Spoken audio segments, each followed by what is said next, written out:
Click the link in the description for your free Amsoil catalog.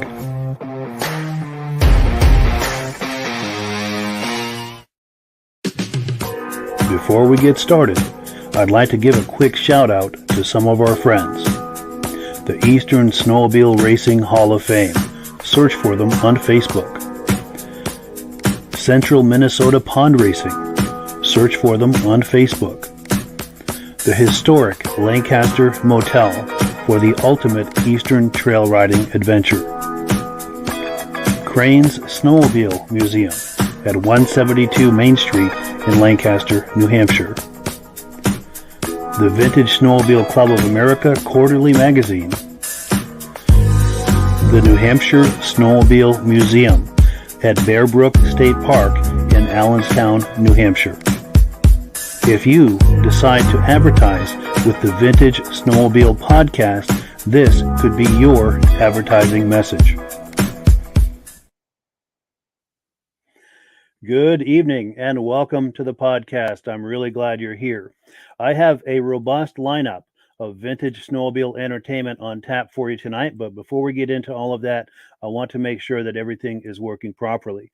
So if you can see my face and hear my voice, I'm going to ask you to leave a comment. Let me know that everything is working properly. Let me know where you're viewing this from and whether or not you are a first-time viewer or a regular viewer. Now, to our first-time viewers, thank you so very much for stopping by to check us out tonight.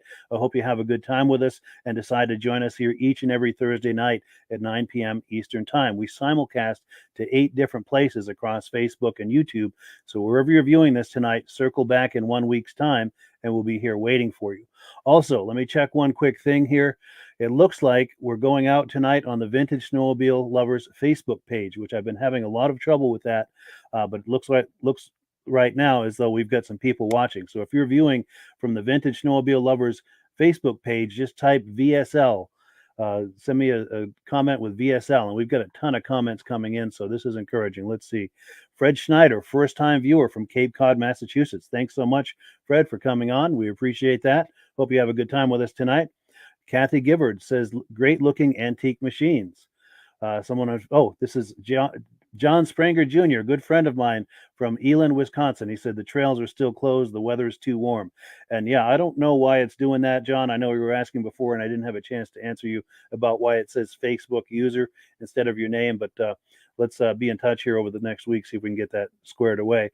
Peter Chappell from Cuyahoga, New York. Regular viewers, Stacy and Art Fosler from Platkill, New York. Regular viewers. We also have Kevin Culhane coming in loud and clear from Sudbury, Ontario.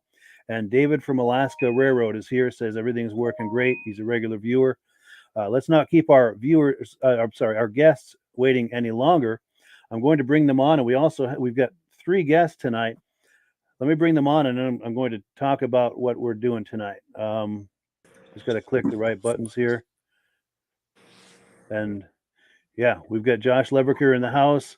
We've got Greg Martin and our good friend Rob Hilditch. And sorry, I'm trying to get that graphic off the screen. There we go. Okay, so what we typically do on this podcast is we try to turn back time, go back into the 60s, the 70s, even to the 80s, and look at what was going on with snowmobiles at that time. Tonight is no different, with one exception. We're not going to turn the clock back quite as far. We're going to go back to the early 2000s. We've got Greg Martin on, and let me turn on his microphone. And Greg, nice to see you. Please tell us why you're here tonight. Hello, Mike, and hello all the vintage snowmobile enthusiasts out there. We're here to discuss Blade snowmobiles, their manufacturings and their models, along with, we're going to touch base on the Redline snowmobile, the Revolt, as well as the Scorpion, TKS, and Sidewinder. Wonderful, wonderful. So I think it's going to be a lot of fun. If anyone was reading the magazines at that time, there were quite a few articles covering that scene. And I know I was very interested in that. And of course, so many years have passed since then. I don't remember a lot of what I was reading, but I remember being very curious about it back in the day. And I think you were mentioning that you recently went to, I think it was a reunion for that community. Yes, Mike. Actually, back in March 2022, I was very proud to put on a Blade 25th reunion anniversary. We had several sponsors, and we had a lot of help from our local snowmobile club, Turin Ridge Riders. It was a great 3-day event. We had 3 days of riding.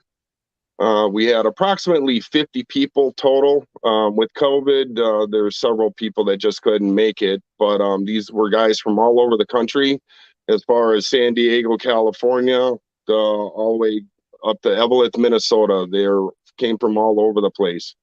It was a great banquet with all kinds of goodies that we raffled off from several of our sponsors that helped promote this with us. And it was just a real fun event. Great riding. Couldn't ask for, the turnout turned out perfect, and the riding was perfecto. Wonderful. Yeah, these images, it sure looks like everyone's having a great time.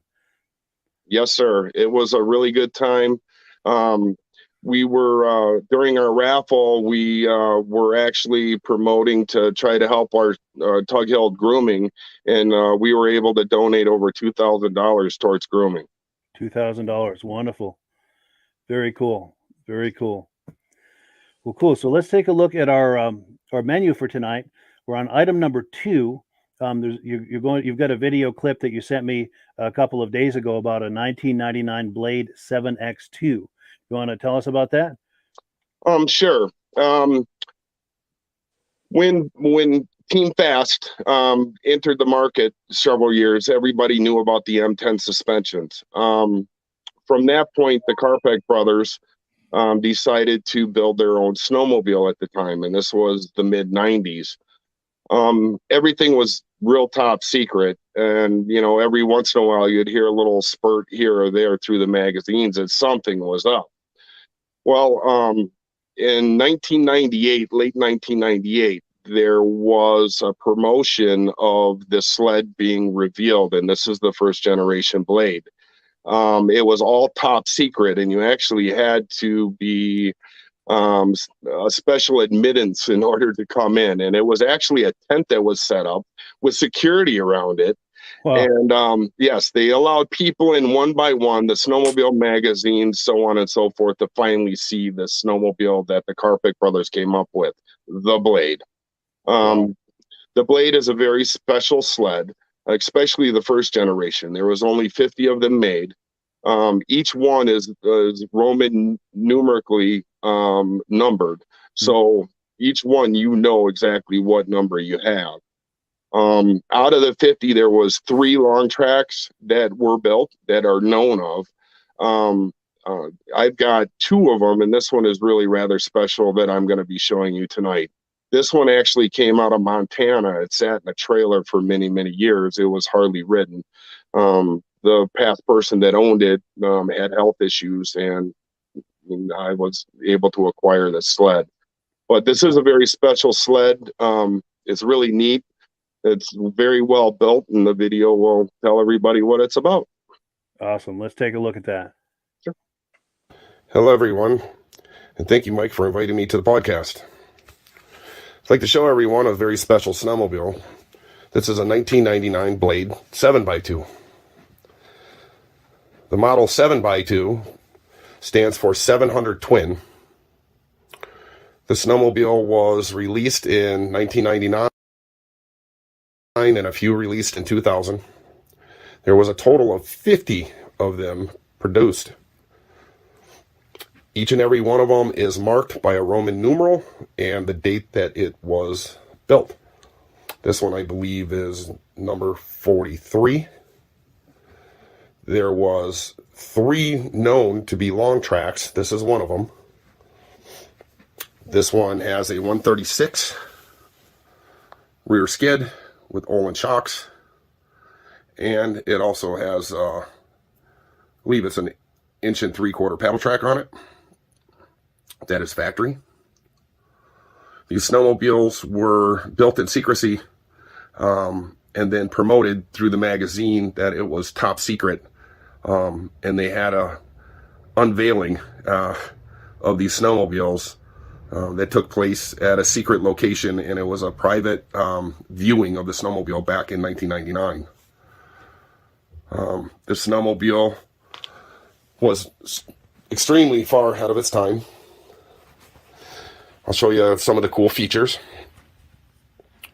One of the cool features is that it has a switch on the front that you click on if you're on the side of the trail and your sled is off. It's an indicator that you're sitting on the side of the trail, which a lot of snowmobiles back then didn't have electric start and batteries and this, that, and the other. So it was kind of a unique design. Another really unique design while we were looking at the skid is I wanted to show everybody that these wheels on the snowmobile are really cool because they're actually slightly faced. And that's so when the track is spinning and the bars that run across the track hit them, it's a smooth transition. This snowmobile is built from carbon fiber. The tunnel, the belly pans, and the hood are all carbon fiber. This is the first snowmobile that actually had a true real full frame. As you can see, it's a full aluminum full frame. Along with that is the very unique front end. This front end is called a RAD, rocker arm displacement. And it works extremely well. It has a anti-sway system as well called a comp link. That is 2 bars that run across inside the chassis on an eccentric that basically pivot back and forth. And this eliminates bump steer into the corner. Kind of push on this here a little bit so you can kind of see how it works.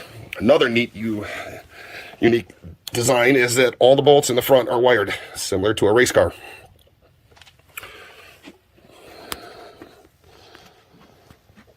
When you look at the snowmobile, there's a lot of really neat features. We'll come on up and look at the gauges. The gauges are large digitally displayed gauges, first of its kind for that era. Handlebar controls are Polaris and equipped with factory carbon fiber hand gaiters.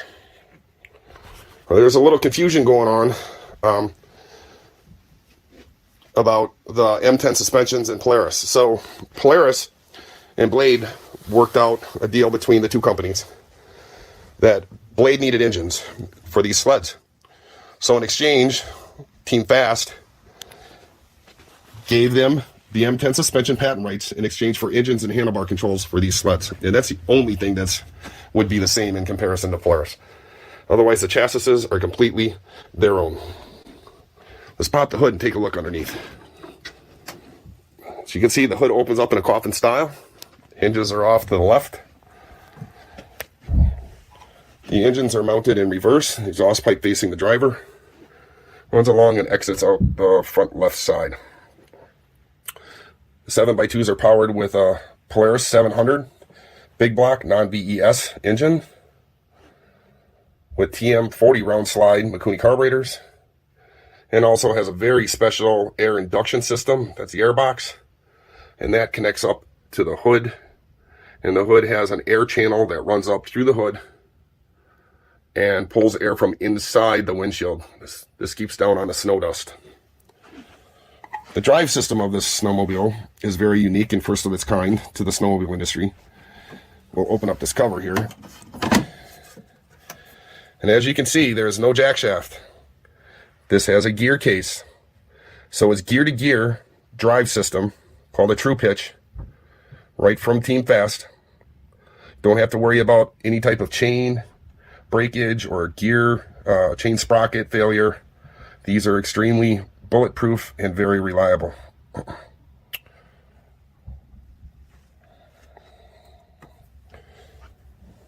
This particular snowmobile was found in a trailer out in Montana that had sat in a trailer for many years. And I was very fortunate to acquire this sled. It's one of my pride and joys. It's all original, in very good condition. And it's one of my dream sleds. When I saw this machine back in 2000, when they started coming out in the magazines, it was one of those wow factors. And I believe that this snowmobile was also in Popular Mechanics. I hope that everyone enjoyed watching the video. I hope that this was informative. Thank you very much for joining us, and ride safe, everybody, and have a great season. Blade 7x2. Thank you for watching.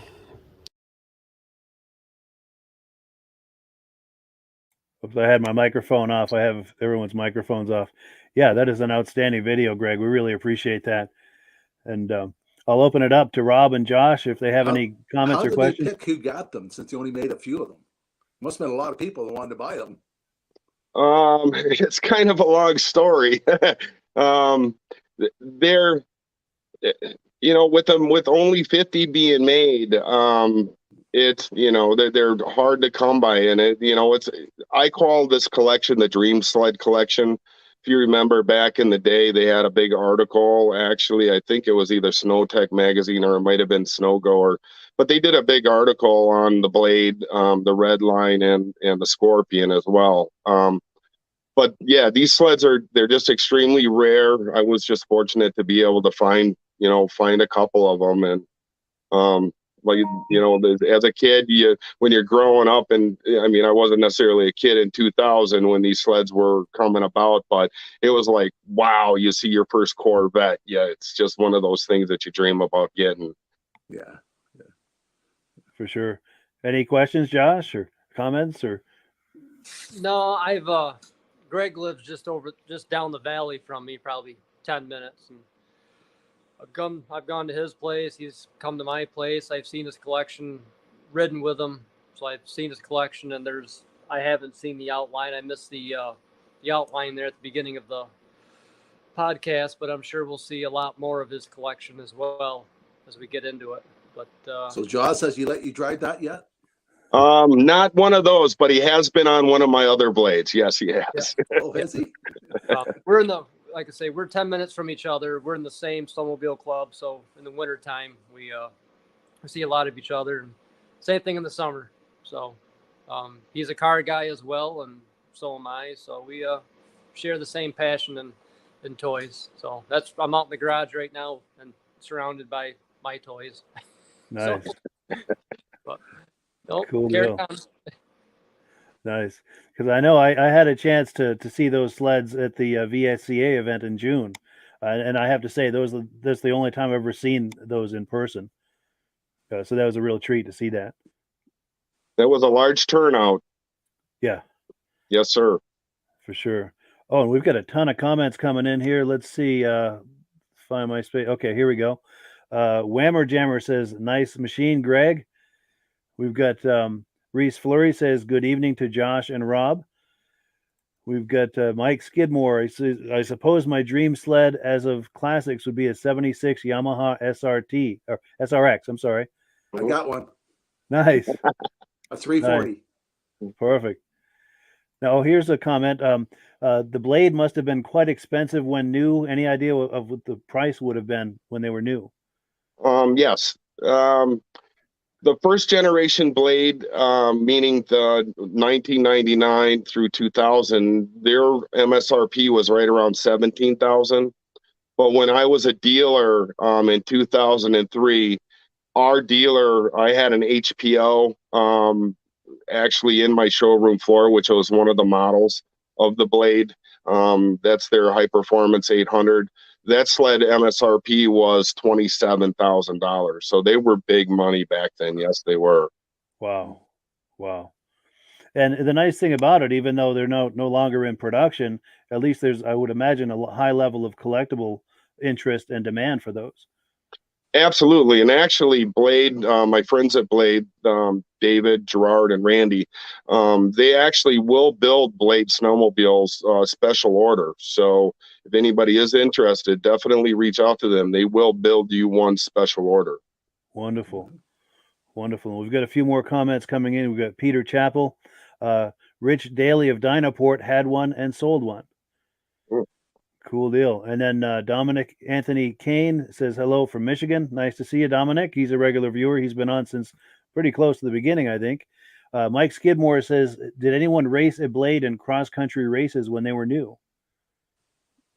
Actually, yes. Blade did have a snowcross team that they were building from. I know that there is a snowcross sled out there.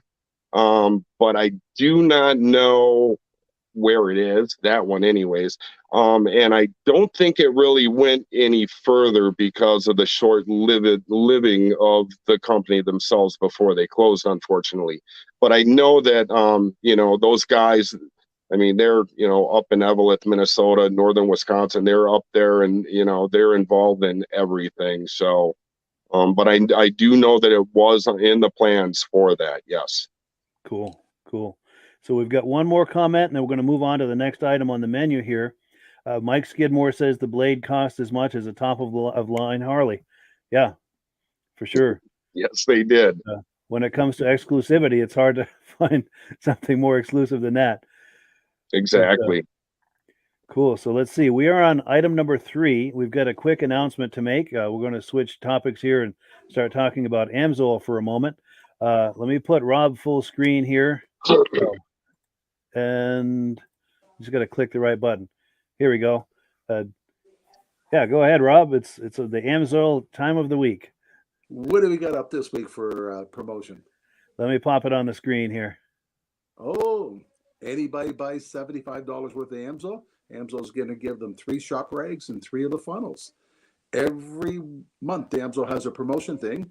If you order $100 worth, you get free shipping. Right now, you order $75, they're going to include that. If you get a hold of Mike and become a preferred customer, you can get the best possible discount. Why pay retail when you can save 25% on all your products, have it shipped right to your house, and get their free promotion? To get a hold of Mike, his Zettel number should be on the bottom with his email. Yeah, right in the description there. Get Absolutely. A free catalog, tell you about all the products we have available. For sure. And we'll pop this graphic on the screen too. The nice thing about this preferred customer program, it's a one-time fee of $10, and you on the order where you place that $10, where you select that for your $10, that makes you instantly eligible for those deep discounts and free shipping that Rob was talking about. So it really is the way to get the best possible value when ordering Amsoil. And plus, you're eligible for all sorts of promotions and cashback things, birthday gifts, and all of this. It's really a wonderful deal. And if you click the link in the description, you'll see how to get started on all of that. And you can get a free catalog, tell you about all the products we have available. Yes, yeah, link in the description for that as well. Absolutely. Well, cool. I appreciate that, Rob. Let's take a look here. We're on item number 4. Now, Greg's going to tell us about another clip he shared with us. It's a 2005 Blade Outlaw. What are we about to look at? The Blade Outlaw was a machine that Blade was in development on. This particular machine is actually a 2003, but it was ready to go out to the public in 2005. So the Outlaw was based on the principle of basically they were looking at a snowmobile that you could cruise kind of from restaurant to restaurant or bar to bar. It's got quite the engine in it, and it's a, hey, look at me, to say the least. Really cool sled. They were well on their way to really bringing this thing to market. This particular one that we'll be showing this evening is serial number 001. It is the real McCoy. This was their R&D test sled. There is not another one in the world. And it's a really cool sled. As a matter of fact, it wasn't completely finished when I acquired it. The hood wasn't even built. There was just nothing but molds, so we had to have the hood actually molded and built. But it is a really neat snowmobile. I hope everybody enjoys the video. For sure. Let's take a look at that. Hello, everyone. Thank you, Mike, for inviting me to the Vintage Snowmobile Podcast. I have another treat to show everyone. This is the 2005 Blade Outlaw. You'll find the article in Snow Tech magazine about this snowmobile. It's truly, truly advanced and amazing. So we'll move right on along. This is the Blade Outlaw. It was the only one produced. This is the original R&D, research and development snowmobile. This is equipped with a S&S Super Sidewinder, 100 cubic inch V-twin, big block engine. This machine is extremely special as it never made it to market. But they were into heavy research on developing the snowmobile for the following year to make it available for the 2005 snowmobile year. This is the original, serial number 001. It is equipped with a 121-inch track and M10 rear suspension. As you can see, the lugs are worn down on this track because it is the original track used when they were doing their R&D work on it. So it does have long travel suspension. It has a headlight fairing and also handlebar pod gauges. It is electric start. It does not have reverse for all reasons because it is a V-twin. A lot of work went into the development of this sled from the Karpek brothers, and they are absolutely, truly amazing with what they were coming out with. This sled was really meant as a trail rider, kind of to go to bar, show off on the lake. I don't believe it was meant for really anything else other than, hey, look, I got a big V-twin sticking out of the hood. I can intimidate you just by looks. The headlight is based off of a Harley-Davidson V-Rod. Again, it has the same rad rocker arm displacement front end suspension. And just a really neat, very rare snowmobile. It does have custom pipes. These ones are not chrome because they were the prototype. And you can see that it's got caution, high temperature and stuff right on there, as well as when you go down the running boards, it's got the custom Outlaw right in the panel. There is quite a story on this machine as well. This sled, when I was able to get a hold of it, the hood wasn't even manufactured as of yet. In the magazines you'll see a copy of the hood, but that is the actual mold, not the hood. So we got the mold and actually had hoods built. From what I know, there's 2 in existence. And this is what snowmobiling was all about in the 2000s, was thinking outside the box. You can see that I've got the famous David Karpek signature right there, hopefully to get the rest of the boys Randy and Gerard's signature on it as well, as this is truly a very extremely rare snowmobile, and it's a shower. So thank you for watching. I hope that you guys enjoyed this video. Thank you very much, and be safe, everyone, on the trails. We'll see you out there. Gotta love blades. Yeah, that's like you said, that is a looker for sure. That's got to turn some heads when you show up somewhere with that.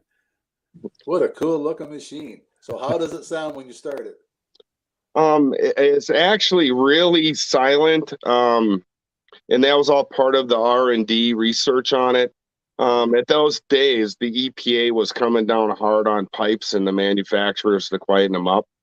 Yeah. But I can tell you, in 2003, at Heydays, Blade was there along with Redline, and Blade unveiled the Outlaw there.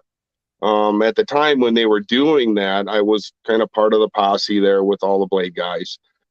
They had a set of straight pipes connected up to this sled. And let me tell you, and they aimed right down at the ground. And Gerard would come over and hit the key to that sled, and the ground would vibrate. And next thing you know, you've got all kinds of rubberneckers looking over at the Blade booth. And then they all crowded around. Bring a crowd around, yeah. Absolutely. It was just a great time. But yeah, unfortunately, this one, the muffler is a monster on this thing to quieten it down. I'm hoping maybe someday I can get a nice set of pipes to put on it, because it would be neat, because I do start it up here and there during shows, because it does sound incredible with the vibrations coming off the ground. Nice. Now, we do have some comments coming in. Now, Mike Skidmore was asking, is that a Harley V-twin, or is that just similar design to the Harley V-twin? That is an actual S&S V-twin, which is basically a Harley Davidson motor, if you want to say, but it's the high performance side. As you know, Harley Davidson obviously made their engines, and S&S made the race engine version of Harley Davidson's. So I know that during the production, during the R&D of this sled, Blade worked very hard with S&S on getting, this thing to work right. They blew up several engines to try to get this to run right. There is no chain case or gear drive in this sled. It's actually clutch to clutch, driven. The driven clutches right on the drive shaft, and it's monstrous, along with the drive cogs. If you notice, the tunnel on this sled is real tall, so it can accept the larger drives in there to get the gearing correct without having a gear drive system. Sure. Now we get some more comments coming in here too. Mike Skidmore is also saying his 2008 Buell has the air-cooled 1203 cc V-twin. 103 horsepower Buell came out with their 1125 cc liquid-cooled 4-valve head overhead cam, 149 horsepower and 65 pounds lighter than the HD engine. And then says, I thought those mufflers looked big, he said. Cool. And they are. They really are. Sure. And then Dave Buska is wondering, what is the average dry weight of these blades? Actually, for the 1999, the carbon fiber short track, meaning 121, their dry weight was 398 pounds, just under 400 pounds. So they were the lightest production snowmobile of its time in 1999. Now, the long travel obviously is going to weigh a little bit more. So I would place the long travel at maybe 420, if you want to say that, which is still incredibly light, even to today's standards. For sure. For sure. And then we've got another question. How many years did Blade manufacture and sell sleds to the public? From 1999 to 2004, maybe one or two slipped out in 05 before the doors were shut. What was the total number built? More than 500 production sleds. That I can tell you and there's a difference between the two sleds, and we classify them. The consumer sleds that were made to public were basically 2001 through 04, 05. The 1999 and the 00s are special sleds, if you want to say, for the build. So there was over 500 actual blades that were produced. And I believe that's not including the 50 of the 99 model, the 7x2s. Sure. And then we've got a comment from Scott Terry, says Blade was smart in using the Polaris motor. Redline tried to build their own, and that was a mistake. And, I plead the fifth. Sure, totally understand. Yes. Let's move on to the next question. Mike Skidmore says, I think S&S improved a lot of Harley's weak points. That I would agree. Absolutely. Sure.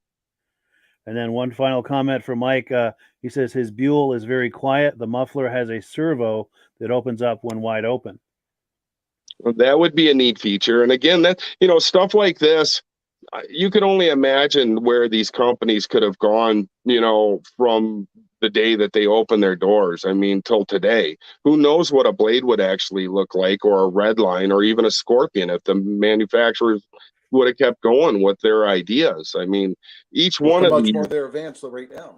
Exactly. I mean, it's just, you look at these snowmobiles and then you think to yourself, like, the gentlemen that have designed these snowmobiles, to me, in my book, they're real heroes. I mean, it takes a lot to stand up against 4 major manufacturers to come out with your own product and then stand there to push it, and so it's not only the sleds themselves, it's the companies and the people that were behind each one of their products that it's just amazing to me.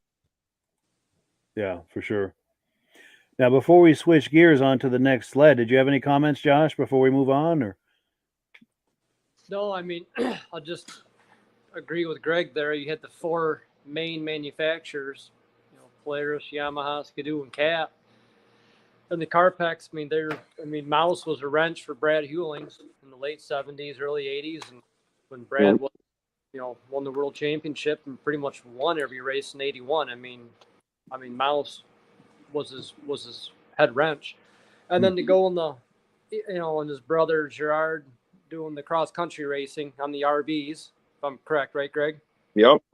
So he put Skidoo on the map with the cross country racing. So you had that both brothers, and they were very good in design, how to racing, wrenching, and to take on a vision and start manufacturing in the mid 90s and then evolve and start producing in the late 90s and go against the 4 main, the 4 manufacturers. I mean, that's a lot to be said. And the tooling and everything like that, the setup. And I think they were there. It was just, the prices were high. I mean, you're talking low 20s, mid 20s in the early 2000s. I mean, that would be $35,000 today, maybe, with inflation. Again, I've ridden one of Greg's blades, ridden with him, and they hold up to today's standards, with my new Cat and everything. So it's they were ahead of their time. It's just unfortunate they couldn't hang on for another year or two to really evolve. There's a lot of get some more traction. A lot of good history there, and everyone involved are great people to this day. So. Yeah. Well, I mean, back in the day, these guys were buying brand new snowmobiles, in the mid 90s and on throughout. And what's the first thing they do? They take their rear skid out and throw it away and throw an M10 underneath it. And that's all the Carpeck brothers, Randy, Gerard, and David. And for those guys who don't know who Mouse is, Mouse is David. That was his nickname back in the day. He was heavily involved with the Scorpion Oval Track team. I mean, he was one of the mechanics on the team. So these guys really know what they're doing, all of them. And, I can't be more proud to be friends with all of them. Yeah, that's awesome. Well, cool. Let's see. We're on item number 5. We're about to look at a 2005 Redline Revolt 800. Tell us what we're about to look at.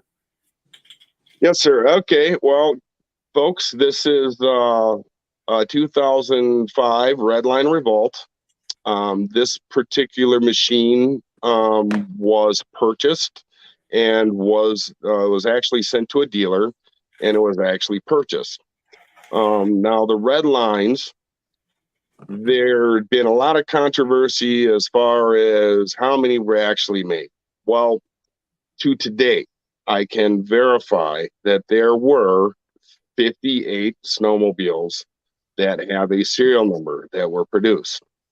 Now, some of them came to the dealers complete, some of them did not. Some of them were actually even on the production line at the time when the doors closed.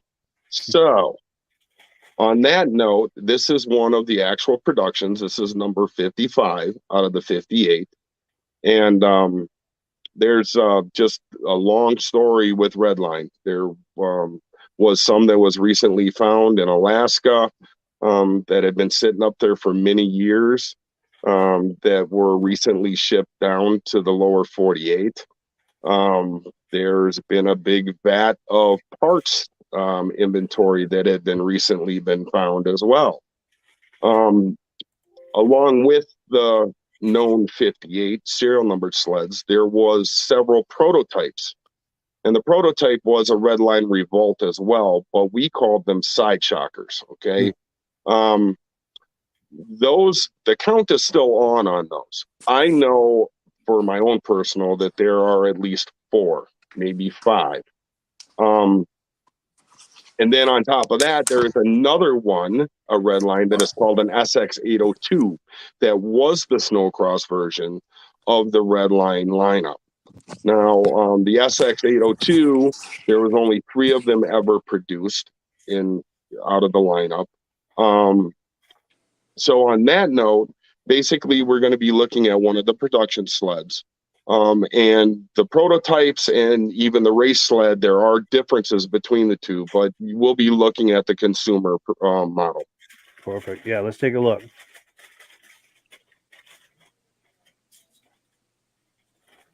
Well, sometimes it takes a moment to load here. Let's try it again.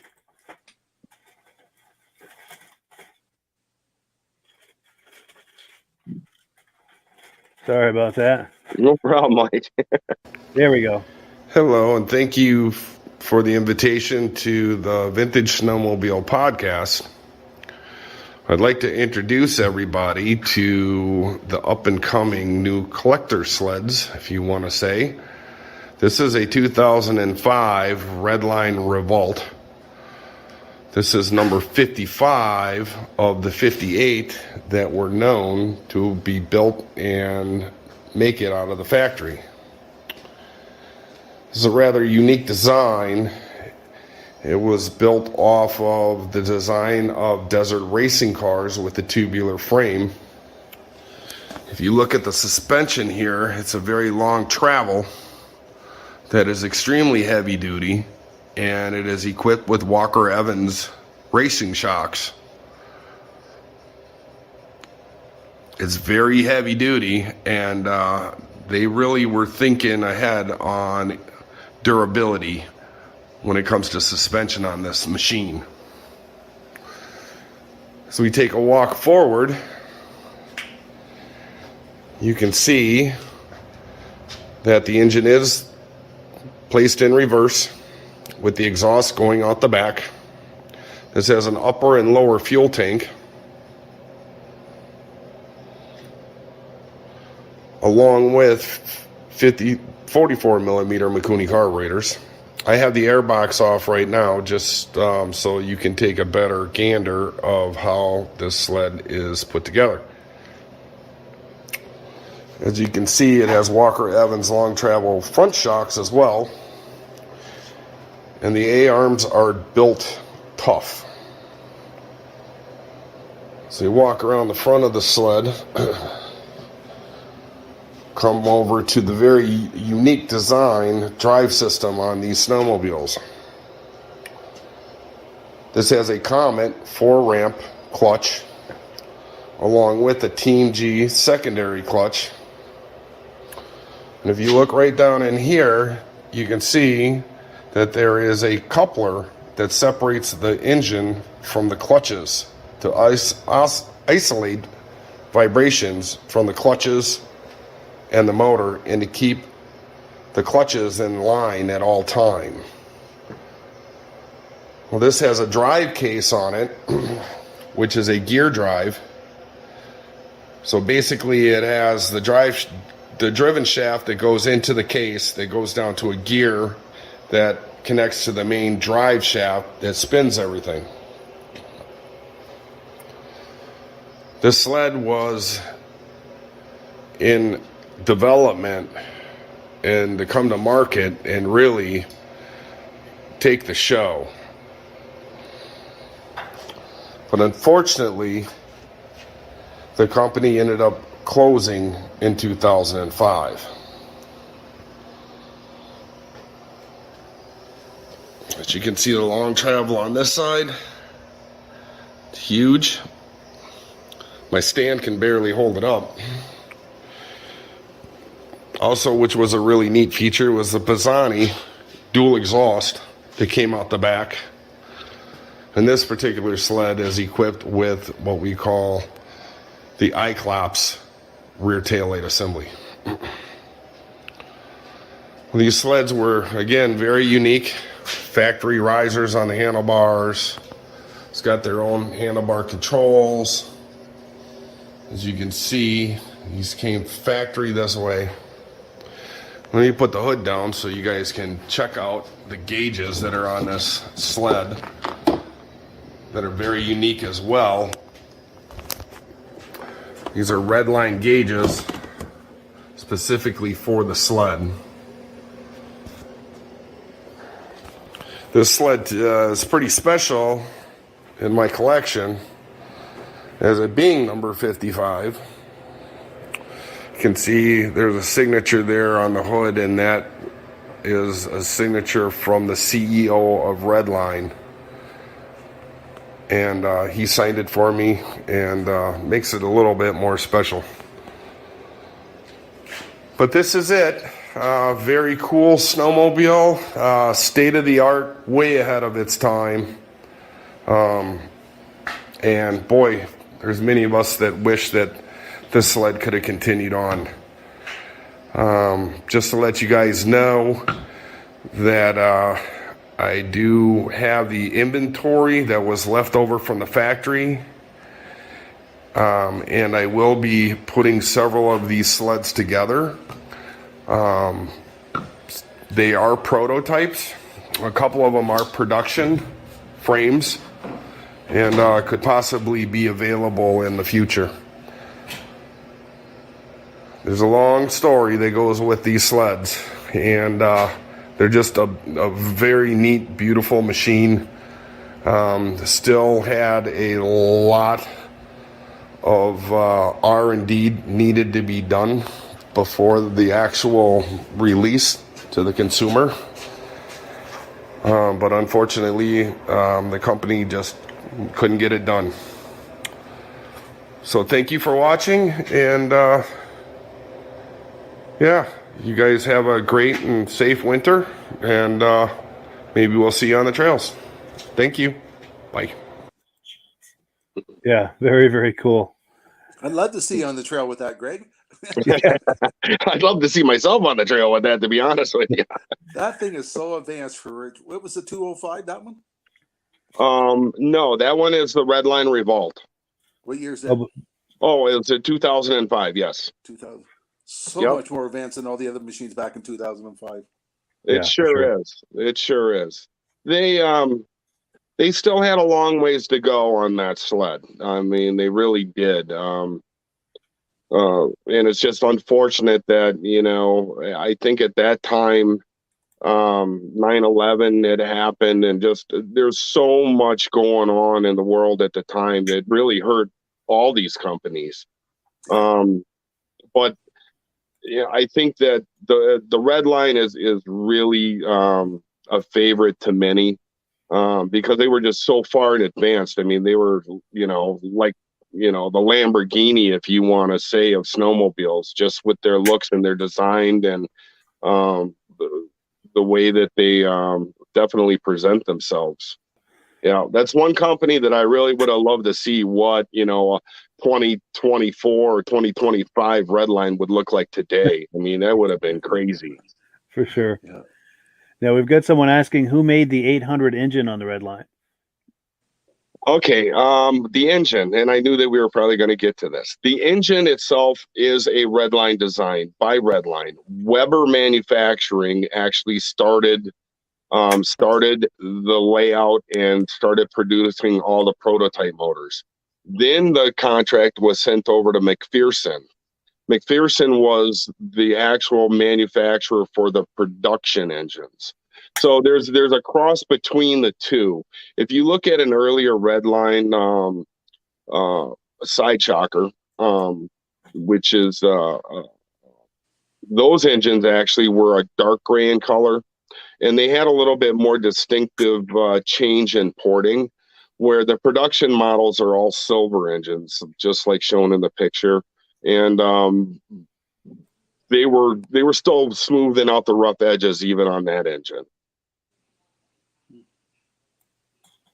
Well, cool. Let's see. We've got a few more comments. David from Alaska Railroad says he remembers when the Blade and the Redline came out. It was an exciting time for the snowmobile public. Absolutely. Sure was. And then we've got someone asking, says, I believe D&D in New York might still have a new Redline. Do we know anything about that? Or Yes. Actually, unfortunately, those two are gone. The D&D SX802 they had, which was the actual R&D for Redline. That sled, unfortunately, it was sold along with the one that was in the crate a couple years back. Sure. And then we've got Mike Skidmore saying he'd never heard of Redline, and he meant to say in his earlier comment today there were 3.5 snowmobile manufacturers. Yeah, so Yamaha would be the 0.5. There you go. Well, cool. Now we've got one more video to look at, and we're getting dangerously close on time here. Let me pull up the menu here. We're on item number 6. Any quick comments on this, Greg, before we take a look? Sure. This is this is one of the prototypes. This is a 2000 Scorpion Sidewinder. A little bit of controversy on it. It does not have a serial number like the 15 that did make it out of the factory. But please enjoy the video. Let's check it out. Let's take a look. Hello, everyone, and thank you to the podcast. And thanks again, Mike, for inviting me. I have another sled that is pretty darn special. Back in the late 90s, a group got together and wanted to bring back the Scorpion. Well, the group of gentlemen got together, and this is what they came up with. This is the 2000 Scorpion Sidewinder. It's kind of hard to explain everything when it comes to the Scorpion, but we can talk specifically about this particular one. This sled did not come with an engine. It was supposed to come with a PSI motor.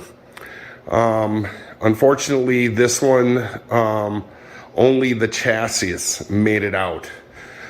This does have the Sidewinder decal kit, And there's much said if it's a prototype or not. It is a prototype in my mind, as 15 of these sleds are known to exist. Not meaning the Sidewinder, meaning the TK, that we know that there was approximately 15 of them that did make it. But anyhow, let's take a look at this sled. This is a Scorpion Sidewinder. Was supposed to be equipped with a PSI 150 horsepower 800cc engine. If you look at this snowmobile, it's got quite a few unique designs. It's got the gas tank and oil tank kind of all in one, as well as, if you look at the rear skid, is very similar to an AD Bovine Expert suspension. Have never ridden this snowmobile, so I can't tell you how well it handles. Someday I'm sure I will get to ride it.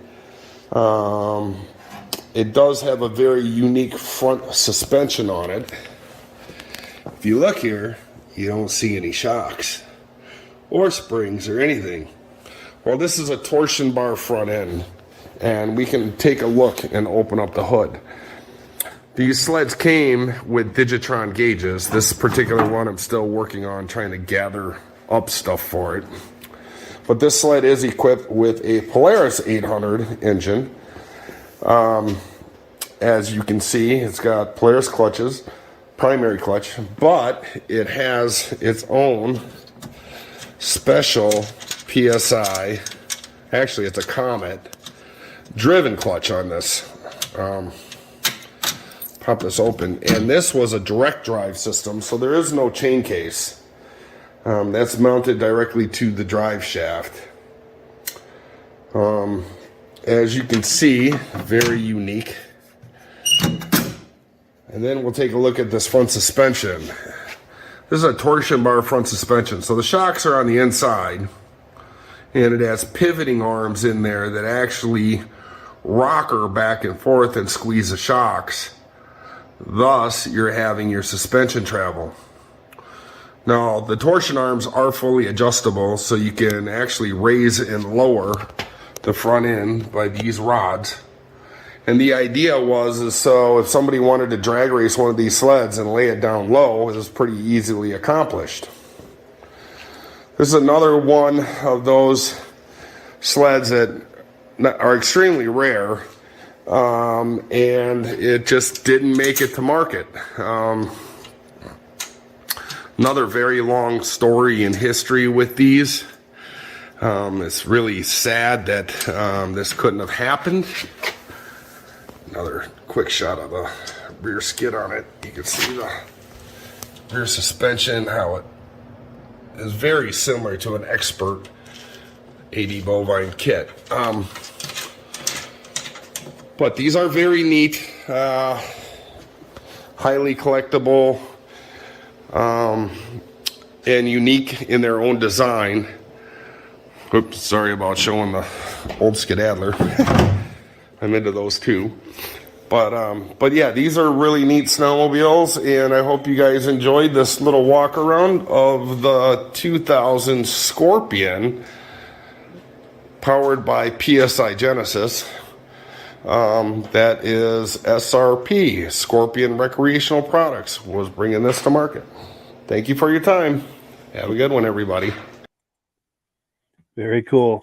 How cool would it have been to see Scorpion come back and stay back on the scene? That would be amazing. The guys that were trying to make it happen were desperately trying hard. The sad part about Scorpion is that towards the end, literally only 15 of those sleds made it out. All of the inventory, motors, and everything got crushed on order. So there's nothing, very few parts left in the world, or even for these sleds. So, it's a tragedy. That would have been really neat to see what a Scorpion, who knows what a 2024 Scorpion would look like today, For sure. Now we've just got a couple of minutes left. I've got some images we haven't looked at yet, and I want to just put it around the room here real quick, see if either Rob or Josh have any quick comments before we wind this down. On the Scorpion, Greg, next time you bring that to a show, we'll get it run because that is a heavy sled. I know. That is one thing I definitely have to say is that sled was like one of the production models that they were actually going to put in, and let go. And the thing of it is that they actually went from an aluminum chassis design, and then they switched over to a steel chassis. And I'm telling you, that sled is probably all of 600 pounds. Wouldn't you say, Josh? All of that, especially with two guys with bad backs. When you bring that out of the trailer, I roll my eyes. Yeah. But it's a nice piece. That's the only setback on that one is it's a heavy girl. That's for sure. For sure. Yeah, it bent my dolly arm moving that thing. I mean, it's heavier than anything else that I got. Heavier than the Outlaw even. I mean, it's crazy. It's wow. For sure. Cool.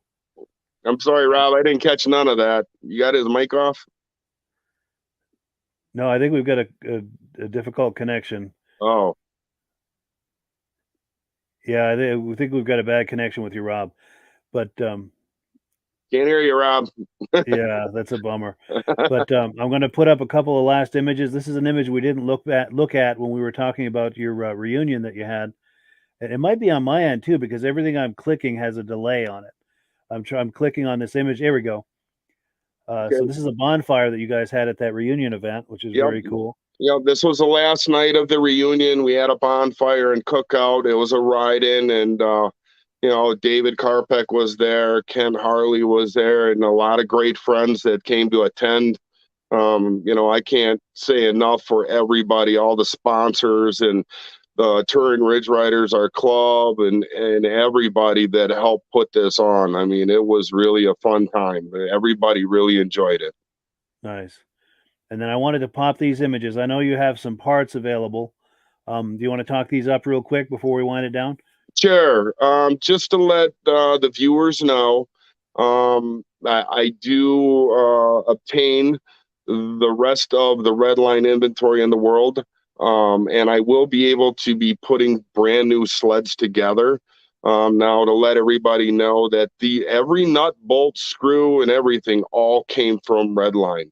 So if anybody is interested, you can most certainly reach out to me on Facebook. I'm in upstate New York, and maybe we can make your dream come true and put a Redline in your garage as well. Yeah, that would be amazing. And I was popping the comments on here. Let me pop the rest of these images of the parts that you're talking about. Sure. And yeah, all this stuff is all brand new. If you would have looked at the last picture, Walker Evans shocks are brand new, still in the package. The frames are already all powder coated, most of them. There's a couple of them there that was in that picture that were actually the side shocker prototypes. Those Sure. two were really special. They were actually the first videos from Redline those sleds were in out in Montana when they were doing the R&D testing, and it was on YouTube. So pretty neat stuff. Nice. And then good. One last comment, and then I need to switch screens. And I think you sent me a poster. I think this had to do with that reunion event. Yes, just it's nice to show everybody. This was the Blade reunion 25th anniversary. This is everybody that came to attend. They signed this poster. It's just really special because there was so many special people and friends that came to enjoy, our time and our trails here on Tug Hill. And I just can't thank everybody enough, all the sponsors, and again, all the friends and our club members that helped sponsor and put this on. Very cool. Yeah, I think we lost Rob. I think we must have a bad connection with him or something. But Glenn Ford, who I met in Old Forge, says, great show. How you doing, Glenn? I'm glad you're on here tonight. And so we have run a bit over, so we're going to have to wind down the program, but we'll give the last word, as always, to our friends at Amsoil. But yeah, thank you to everyone who's come on tonight, both Greg and Josh and Rob, as well as all the viewers who are on here tonight. And we have a lot more viewers in the house than normal because Vintage Snowmobile Lovers, that Facebook page is now able to connect with the interface I use to simulcast this out. So we've got a much larger audience than normal. We love seeing that. I think that explains a lot of the comments. We had comments flooding in here tonight, and I apologize to people if I didn't get to your comment. They were coming at me hot and heavy, and I couldn't keep up with it. We've got one last comment. Here we go. David Green says, "Great show. Love it." Wonderful. All right. Well, thanks, gentlemen. As always, the last word goes to Amsoil. And if you enjoyed what you saw here tonight, circle back here in 1 week's time, and we'll be waiting for you for another episode. Well, thank you, Mike. Appreciate it. And thank you for inviting me to the show. And you too, Josh. Thanks, Mike, and good job, Greg. Good show tonight. Cool deal. Have a good one, guys. Hello, everyone. This is Rob and Mike. How you doing today, Rob? I'm doing good, Mike. Yourself? Very well. Thank you so much for coming on. I appreciate it. Now, today, we're going to be talking about Amsoil. And in a few moments, we're going to show you how you can get the deepest discounts, free shipping, and free gifts when you order your Amsoil products through us. But first, I'm going to ask Rob to give you a quick description of what Amsoil is and why you should consider using Amsoil products in your motorized vehicles. Thanks, Mike. Amsoil is 100% synthetic oil. Everybody uses Amsoil for a different reason. Some people like the benefits that Amsoil is warranted for 25,000 miles or 1 year. The reason we can do that is because Amsoil doesn't oxidize. It doesn't form the usual carbons, gums, sludges like petroleum oils do. That's why we can keep it in the engines longer. Petroleum oils never do wear out. They oxidize themselves. That's why they have to be changed at 3,000 kilometers. And Amsoil likes the benefit that you only have to change the oil once a year. That saves some money. Some of the people like the benefit of Amsoil is it's a slipperier type lube. By having a slipperier type lube, it cuts down friction and drag. By less friction and drag, engines run 20 to 50 degrees cooler, better gas mileage. Now, Amsoil says 25% more protection than the industry requires is in the Amsoil bottles. My average customer gets about 10% increase in gas mileage. That's a big savings. Yeah. And by cutting down friction and drag, for every 10 degrees you cut down the friction and drag, doubles the life of the engine. So by having the engine run cooler, it makes it last longer. Some people like the benefit of the range of the Amsoil. Amsoil's flash point is 425 degrees, and it pours at 50 below zero. Wow. If you ever tried petroleum oil when it's 10 below, it turns to honey. And in the summertime, petroleum oil thins out, and once it thins out, that's when it starts breaking down. So Amsoil is an all-season oil, can give you better gas mileage, longer engine life, less maintenance. It ends up being cheaper over a year's time running Amsoil than it is petroleum oils. That's amazing. That's amazing.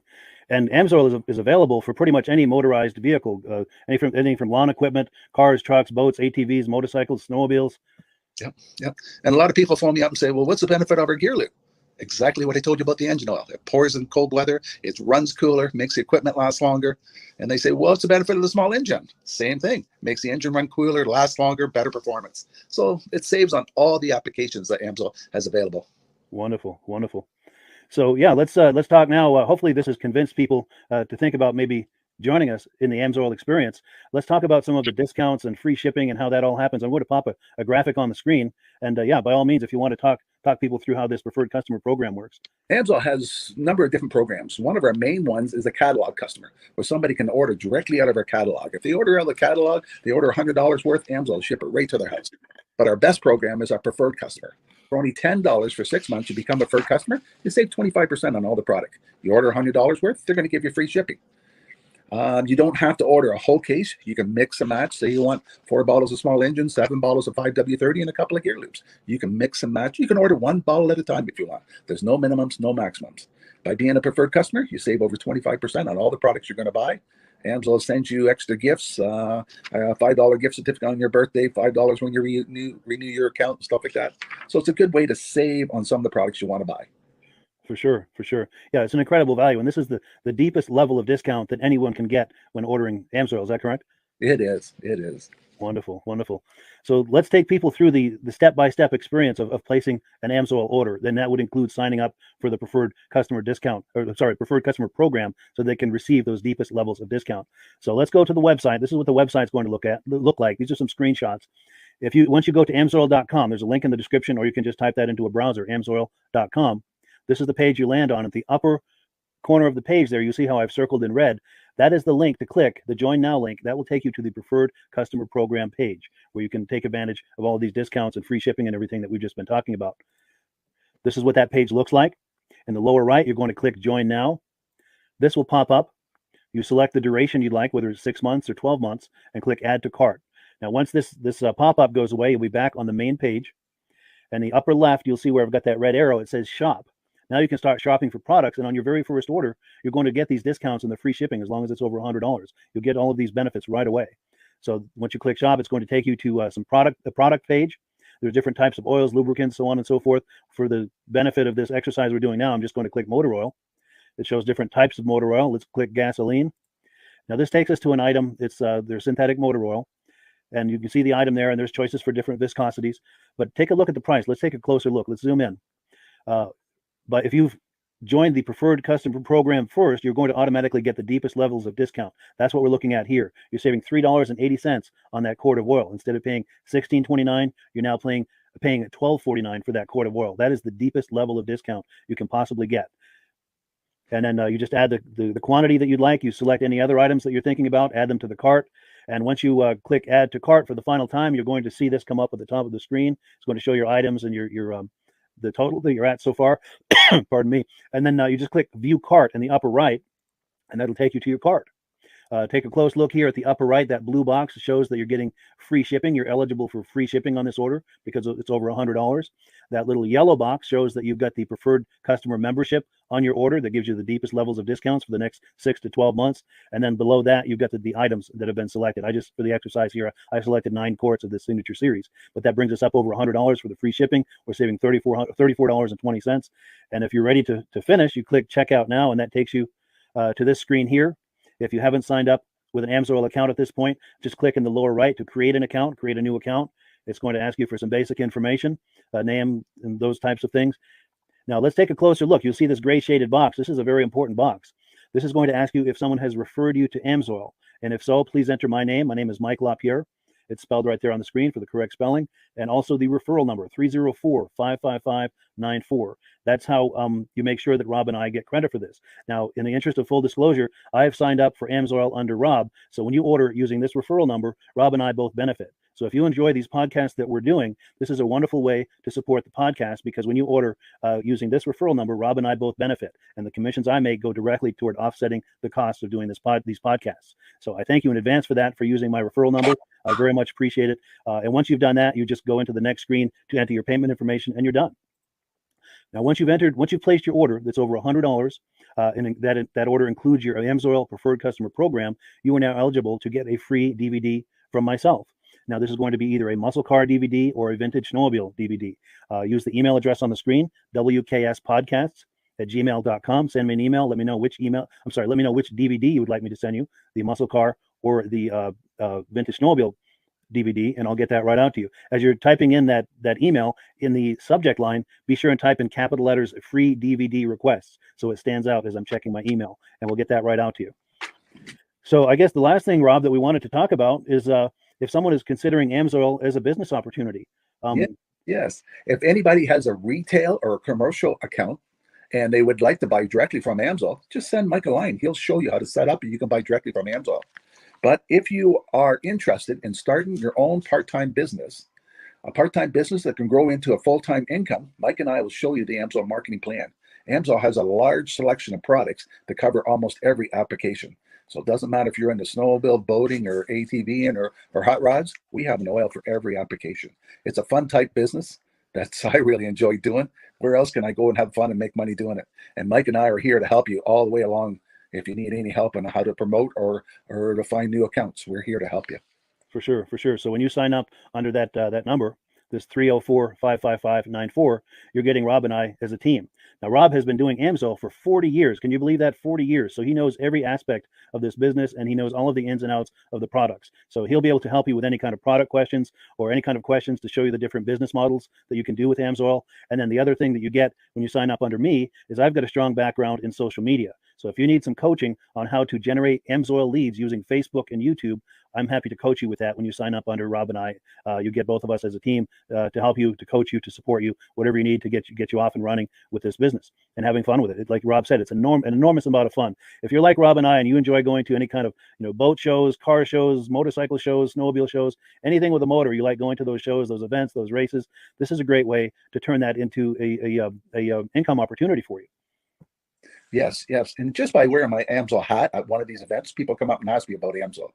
Wonderful. People don't know where to buy it, and I'm there to help them, show them where they can buy the product. Perfect.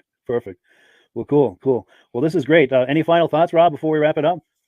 Amsoil's a fun business. Amsoil's been around since 1968. You know, it was the first synthetic oil to be AI approved. Wow. Yeah. That's amazing. And that's very early in the game too, isn't it? Yes. For sure. Well, good. Well, thank you so much, everyone, for viewing. Hopefully, we've gotten you excited as we are about the Amsoil products. We'd love it if you could join us either as someone who uses the Amsoil products or to join the Amsoil team as a business opportunity. And we thank you so much for viewing. Have a great day. You have a good day.